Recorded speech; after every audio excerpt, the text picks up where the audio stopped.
Hey everybody, Pastor Jared here for Calvary Hills Baptist Church.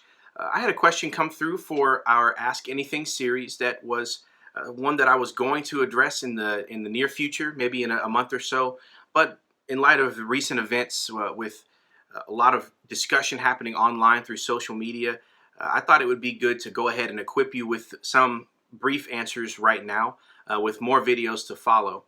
So basically the question comes down to how is the best way to engage on social media?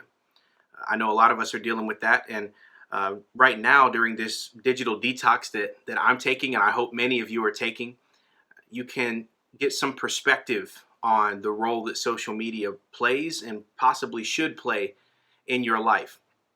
And so as a couple days go by, you'll go back to social media, I'm sure, hopefully with some new practices, but maybe back to what you were doing.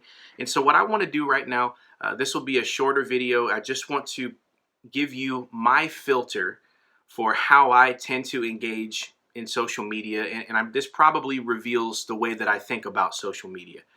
So what I want to give you now is the filter for online speech that I have, and probably challenge you to pick up some of these things. So the first thing when I think about posting, and this can be anywhere online, this is not just Facebook, it could be Twitter, Instagram, Snapchat, or whatever kids are using now. By the time I make this video, I'm probably old.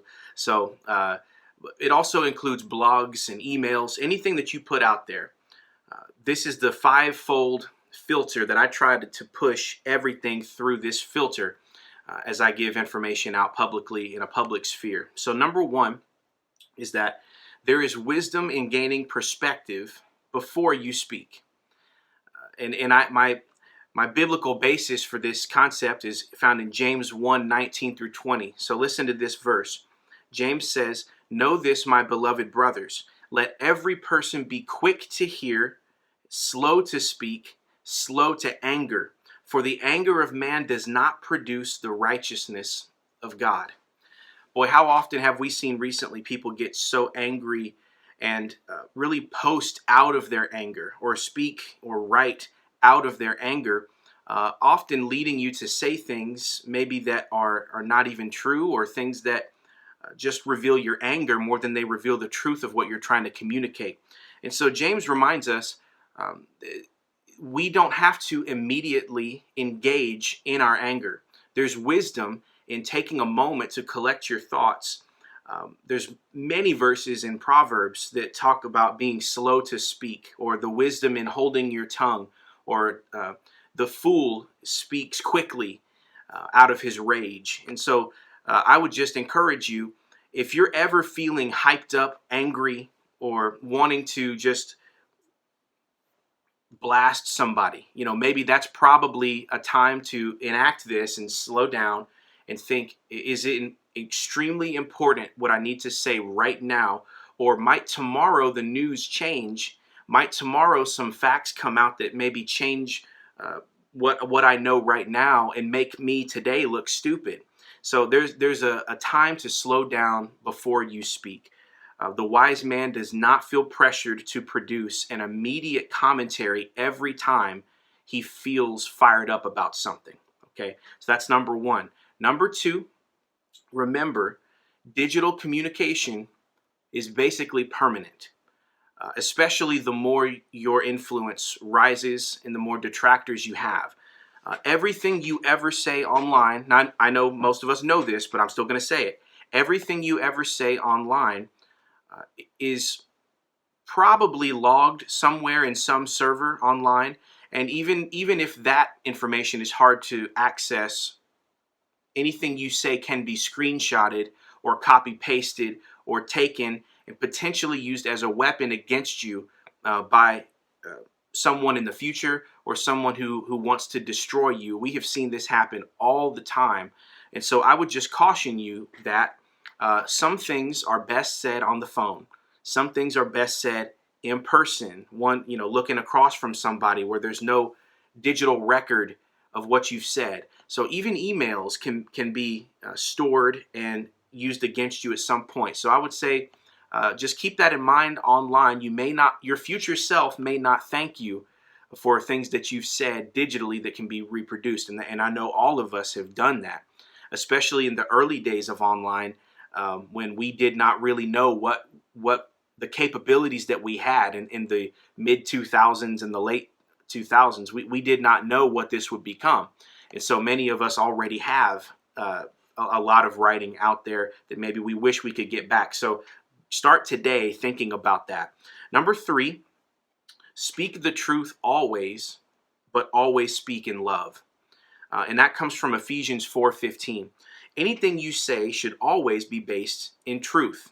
So our goal in life is not to go speak words of flattery, to just wheel and deal and schmooze our way to the top, or to impress this group or impress this group with things that are not actually true. So everything we say should be true. That's really important to being a Christian. Is the basis of what we believe is truth. Jesus himself said, "I am truth, the way and the truth and the life." Jesus is true. So we can't say things that are untrue, even if it makes us feel like we've gained ground in others' eyes. We just can't do that. But at the same time, what we say should be laced with charity, grace, and love. Anything that we say that has we've taken something that may be true, but sort of weaponized that to hurt others, to say it in a way that's going to just bring about more anger. We may not want to say it that way, because that's also not the goal of truth. Paul clearly says, if I say truth, but I don't have love with it, it's going to be like a noisy, clanging cymbal. It's not going to accomplish anything. So even if it is true, it's not going to accomplish the goal which that you originally had, was to speak truth. It won't be communicated if it's not done in love. So the goal of truth being spoken should always be redemption and reconciliation. So I can say something true to you that might hurt you.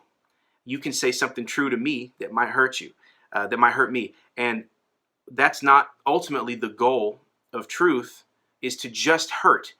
Sometimes truth does hurt and needs to be said, but the ultimate goal of that truth should be to bring about a restorative conclusion, reconciliation.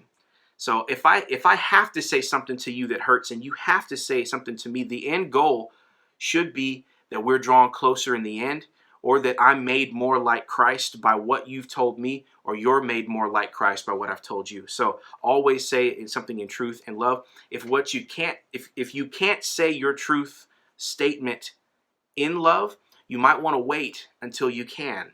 So if you're just so fired up and angry, and what you're saying happens to also be true, but you can't say it in love, I would say it's possible that you might need to pause until mentally and spiritually you can state your truth claim in love. Number 4, don't throw pearls before swine. Now, this is classic online. It happens anywhere, but classic online. Matthew 7:6, Jesus said these very words, not to throw your pearls before swine. And what he means is that there are some people whose only goal in online discussions and conversations is to sow chaos and conspiracy and to stir the pot. And there is no end goal of arriving at a better conclusion than we started, or to have a legitimate, honest debate. There are some people that's not their goal. It's just to completely stir the pot and sow chaos. And so if you find yourself engaging with those people, or you have stated something true and they've clearly not responded to your statement in a way that shows that they're receiving truth at all, you might be throwing your pearls before swine, meaning that you're giving the best of who you are. You're giving your Christian, well thought out Christian position and points to someone who has no intention of listening to you or taking to heart anything you're saying. So that's throwing a pearl before swine, because obviously pigs can't appreciate the finer things of life. So that's what Jesus was saying. There's an old statement that George Bernard Shaw said. This is a quote. I love it. I use it all the time. If you roll in the mud with a pig, you both get dirty, but the pig likes it. So let that guide your online discussions as well. And the number 5 point is that Christians are the salt of the earth. Christians are the salt of the earth.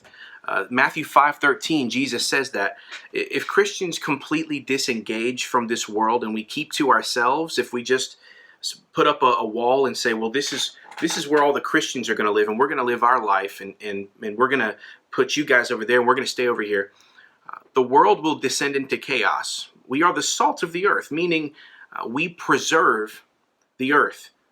Any meat in this time of writing when Jesus was around, any meat that did not have salt attached to it was going to spoil quickly. It's going to get nasty and worse. And so that's what's going to happen to our world if Christian influence is removed. And so on some level, we need to be engaging. We need to engage the world. We can't just say, okay, fine, we're going to take our stuff and go home because it's difficult out there and the world hates us. Well, we know that. We know that they hate us, and we know that for us to give our influence and our thoughts is going to often be rejected. But that's non-engagement is really not the Christian position as far as I'm concerned. So we can't assume that because we have things in control in our own house that problems that exist out there won't eventually come to our front door, because they will.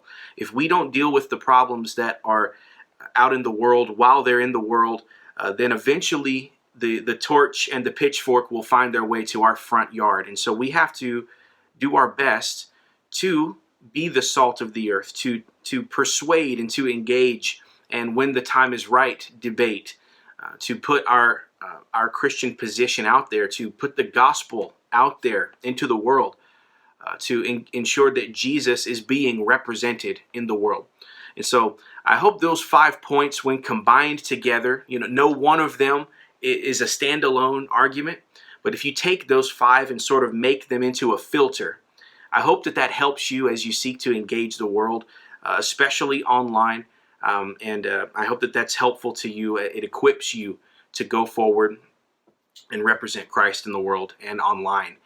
So God bless. There will be more to follow as I apply this to our world, specifically in the context that we're in. But I just wanted to give it to you generally right now. I hope it's blessed you. Have a great day.